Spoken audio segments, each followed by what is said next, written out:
Đi đâu giờ vụ ăn vụ ốc nó mà đi nhà nó tập bay người trong kia hàng người hay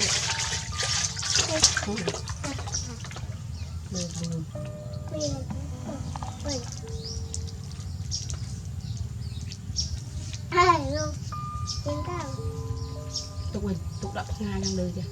anh chơi đập chơi anh chơi anh kia là kịp là tôi này anh kia là anh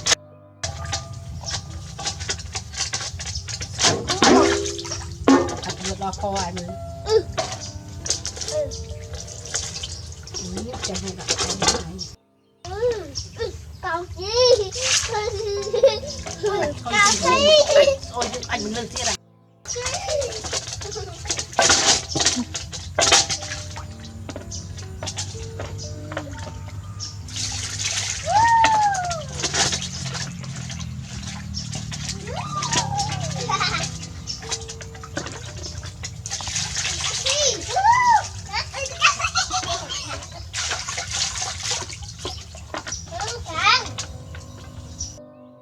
trong tôi chơi chuột vậy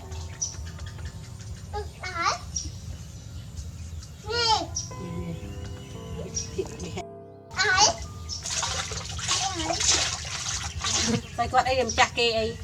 bữa ăn pha cây khi cái tròn tròn cái đặt say nó cái vật à cả nha cái vật buồn là cái miếng cái tròn say rồi rồi à cả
Hãy subscribe cho kênh Ghiền Mì Gõ để không bỏ lỡ